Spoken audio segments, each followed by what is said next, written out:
That Fresh Morning. That Fresh Morning. Sur les 104.5 Urban FM, la station urbaine, Monsieur Césac, bonjour. Bonjour. Comment allez-vous ce matin? Je vais très bien. Et le week-end? Ça s'est très bien passé. Vous avez travaillé sur quoi à la GR Gabon?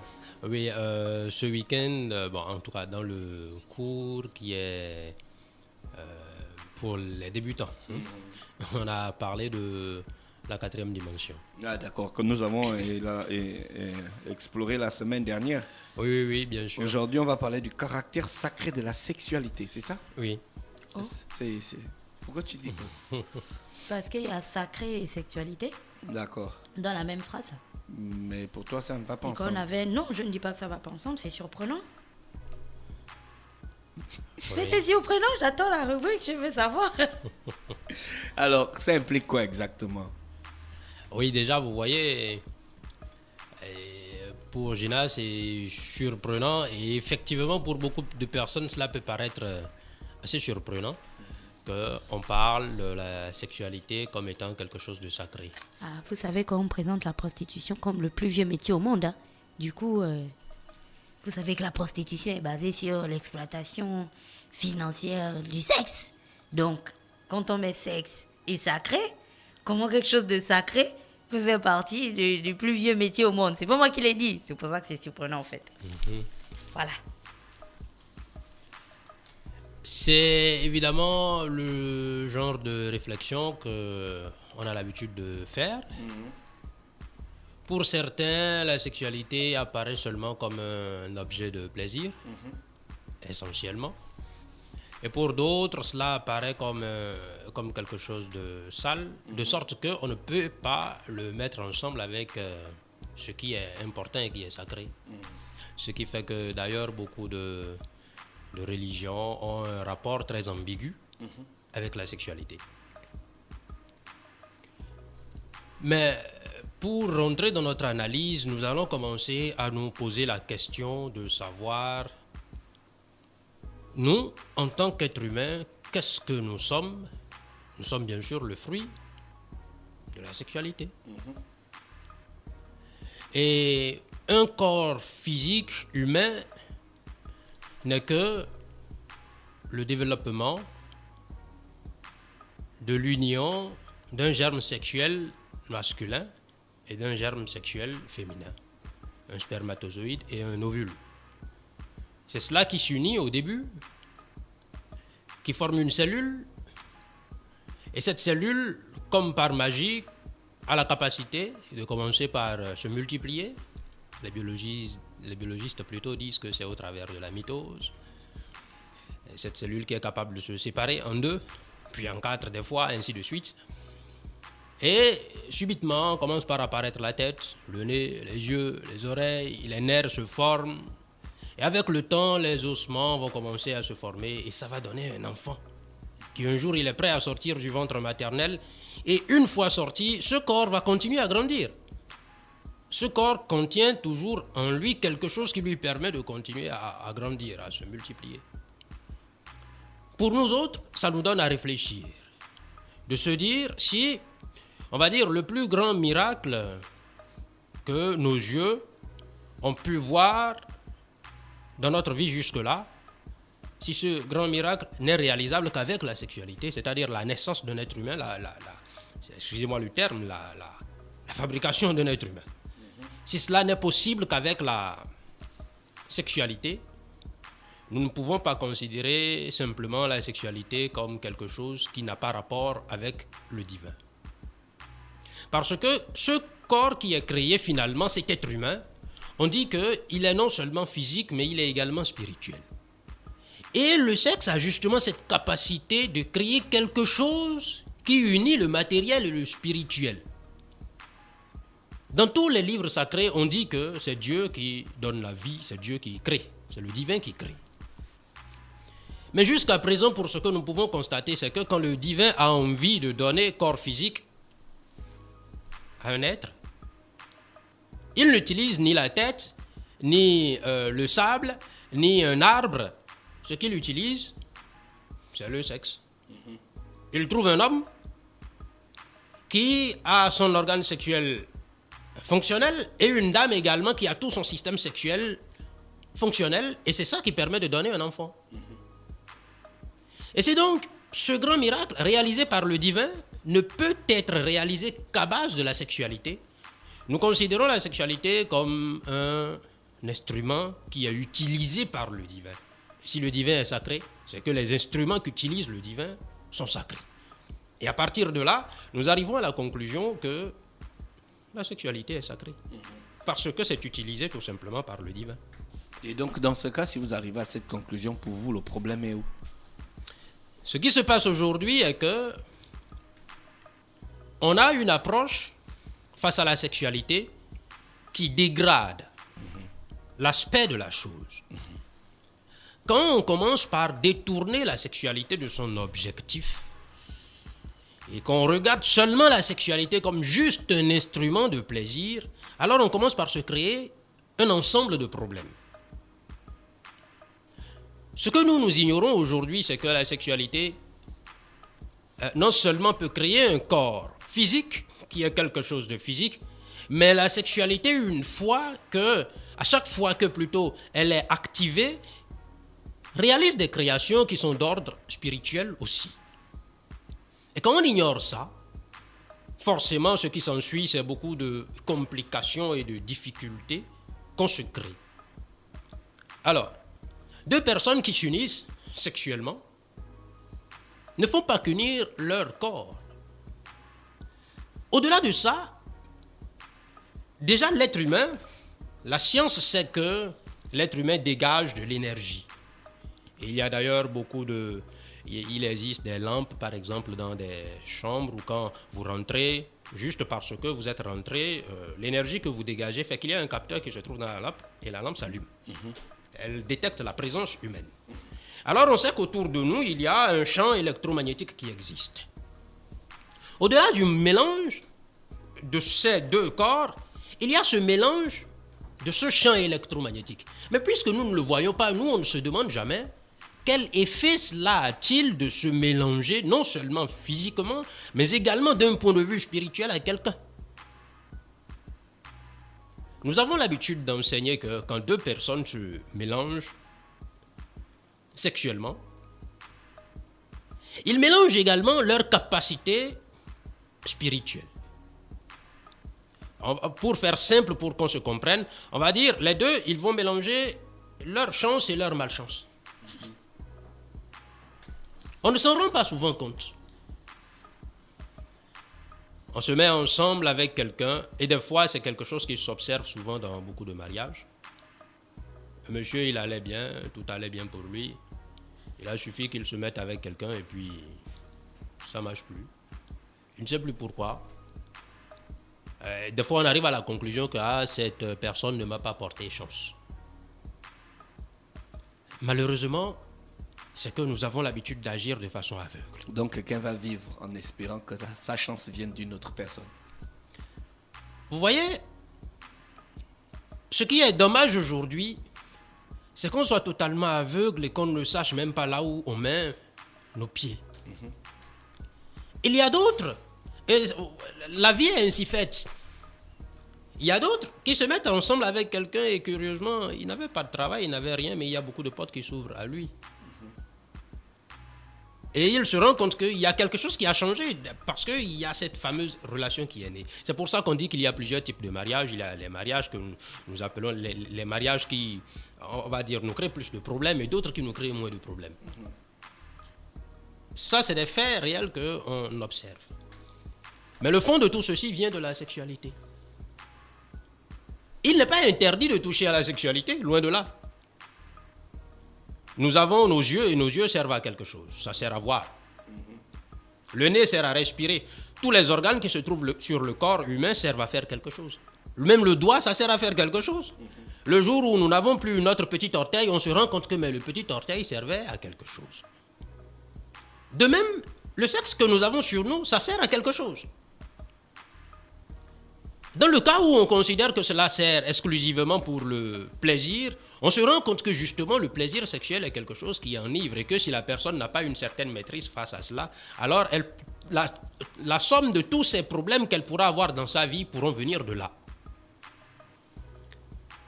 On dit que, anciennement, quand une personne cherchait à se connaître, dans des temps beaucoup plus anciens, quand elle cherchait à éveiller sa conscience, la plus grande épreuve face à laquelle elle se retrouvait, c'était une épreuve de type sexuel. De voir quelle maîtrise elle pourrait avoir dans la sexualité. Parce que c'est là qu'on reconnaît justement la capacité de quelqu'un à prouver qu'elle est forte ou pas. Il est fondamental que si l'on a envie de réussir sa vie, déjà d'un point de vue matériel, qu'on fasse attention à la façon dont on gère sa sexualité.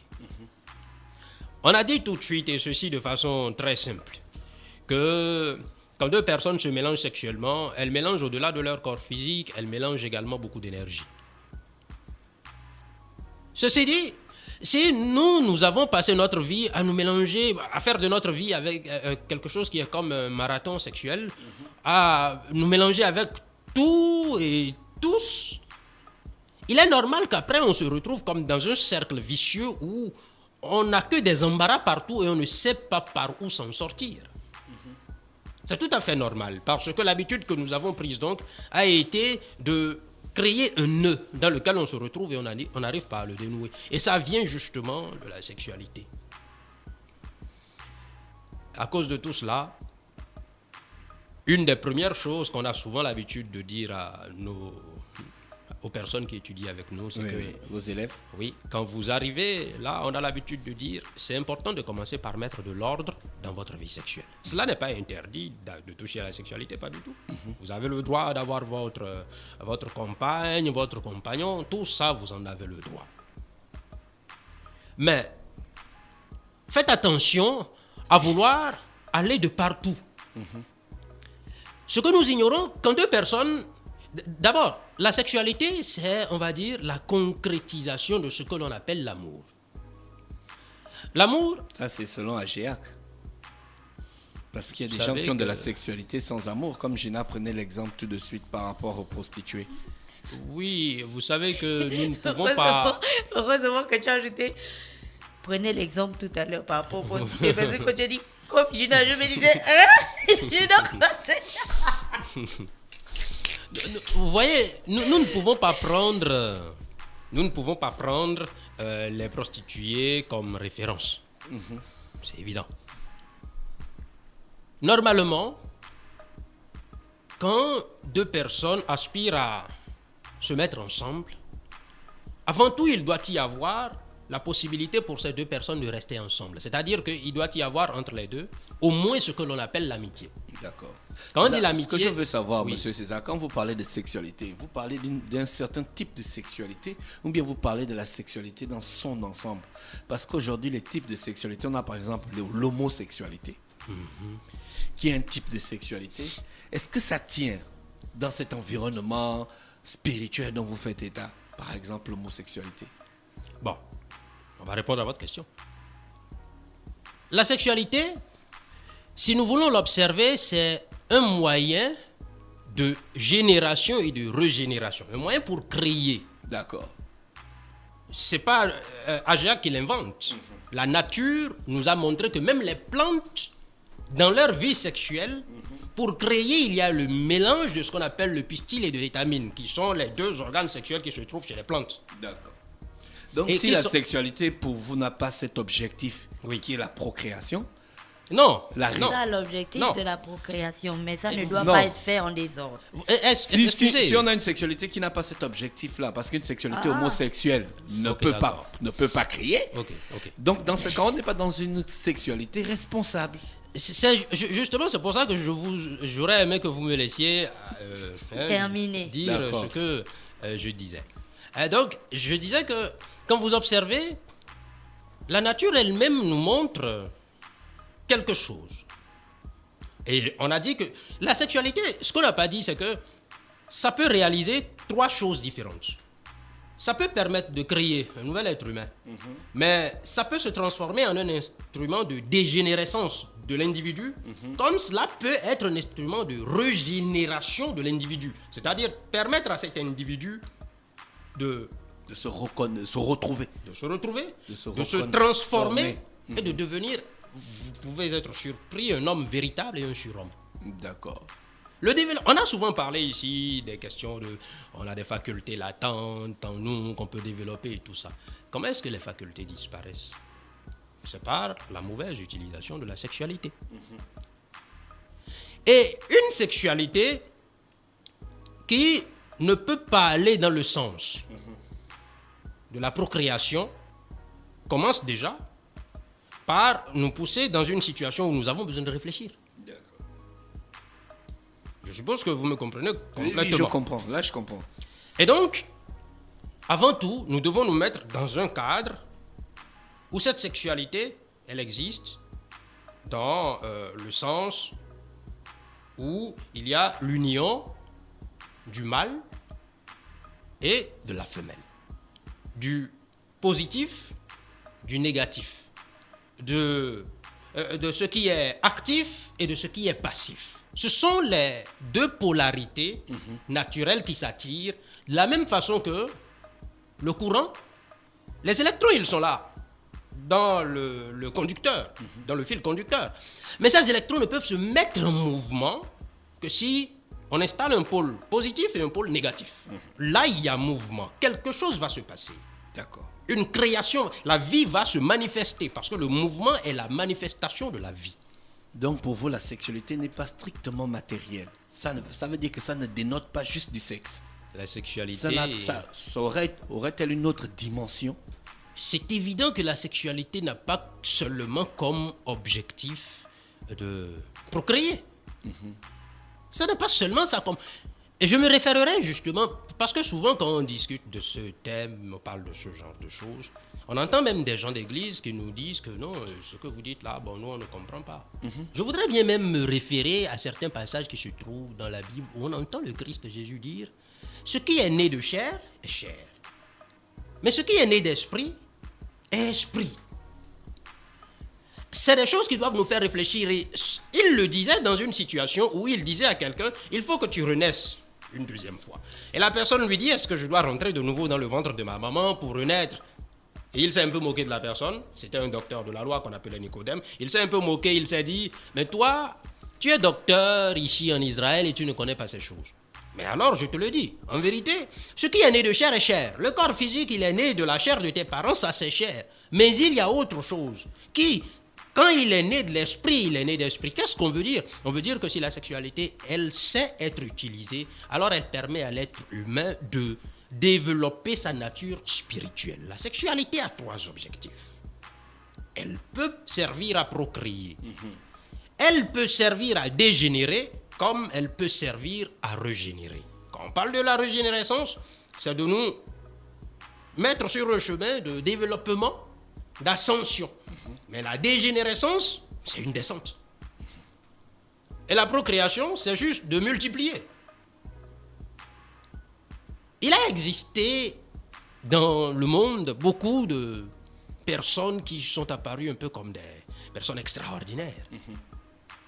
Nous, aujourd'hui, nous vivons avec des découvertes qui ont été faites par des gens extraordinaires. Et nous, aujourd'hui, on n'a plus forcément les mêmes capacités pour faire ces mêmes découvertes. J'ai souvent l'habitude de prendre sur cette émission l'exemple de ce monsieur qu'on appelait Nikola Tesla. Une fois, il a dit la chose suivante. Mais faites attention à ce qu'on va dire, il ne faut pas prendre ça à la lettre. Il a dit, quand j'ai commencé à grandir, parce que c'est quelqu'un qui grandissait, il avait déjà beaucoup de facultés en lui.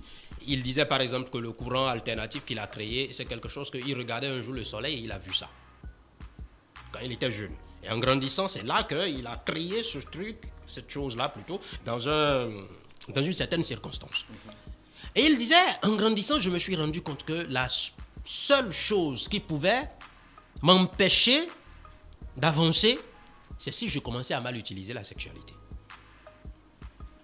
C'est pas rien. Nous devons nous rendre compte qu'à l'intérieur de nous, il y a un dépôt d'énergie. Il y a plusieurs types d'énergie à l'intérieur de nous. Il y a l'énergie intellectuelle qui permet de réfléchir. Il y a l'énergie mécanique qui permet de se bouger. Mais il y a également l'énergie sexuelle qui permet de réaliser des créations qui sont à l'intérieur de nous. Et ça, malheureusement, si une personne, elle commence par aller vers la dilapidation de ces énergies vers une utilisation abusive et désordonnée de ces énergies, ce qui s'ensuit, c'est qu'elle-même, elle s'affaiblit. La mémoire ne passe plus bien. Elle devient une mémoire qui est, on va dire, infidèle. Les facultés intellectuelles disparaissent. Et d'ailleurs, quand on regarde, prenons un simple exemple, quand on prend un enfant qui est jeune, quelqu'un qui est jeune, on voit qu'il a beaucoup d'idées, il veut entreprendre, il a des idées, il veut faire des choses. Mais quelqu'un qui est déjà vieux, c'est quelqu'un qui il est déjà un peu carré, il a déjà fait ses expériences, il a déjà sa façon de penser. Et dans la tête, c'est quelqu'un qui est déjà assez carré. C'est difficile pour lui d'acquérir de nouvelles connaissances, de se transformer. Et la seule différence qu'il y a entre le vieux et le jeune, c'est au niveau de la sexualité. Le vieux a eu le temps d'utiliser sa sexualité d'une façon ou d'une autre. Le jeune, il ne l'a pas encore assez épuisé comme le vieux. Ces choses doivent nous amener à la réflexion pour commencer à nous rendre compte que si la sexualité n'est pas une chose qui a été interdite néanmoins à l'être humain, mais pourtant, il faut faire attention à l'utilisation de la sexualité et chercher une certaine maîtrise dans cette question. Ce que nous sommes en train de dire sur cette émission aujourd'hui, c'est comme un plaidoyer que nous essayons de faire pour que chaque personne commence à se rendre responsable et se dise que le tout n'est pas le plaisir qu'on recherche au travers de la sexualité. Il y a autre chose qu'il faut chercher au travers de la sexualité parce que ça peut étonner les gens, mais c'est pourtant le meilleur moyen. La sexualité est le meilleur moyen que nous avons pour pouvoir nous unir au divin. Lorsqu'un homme et une femme sont unis sexuellement, ils représentent ce qu'on appelle l'androgyne divin. Monsieur Césac, la semaine prochaine, nous aurons des questions plus concrètes et plus pratiques des auditeurs et que je vais collecter parce que je vois des auditeurs qui envoient des messages et on va faire une petite collection et puis je vais vous les poser une à une, ok? D'accord. Merci, monsieur Césac qui était avec nous. Nous avons épuisé nos 20 minutes ce matin, ce mardi, sur les 104.5 Urban FM, la station urbaine. Je vous souhaite de passer une bonne journée à l'écoute des programmes d'Urban FM. Merci beaucoup, à vous aussi. Restez connectés dans le Da Fresh Morning, le réveil matinal le plus haut de la capitale, sur la radio la plus haute de la capitale. Avec monsieur Césac, ce matin, on parlait de sexualité responsable, donc le caractère sacré de la sexualité. Da Fresh Morning.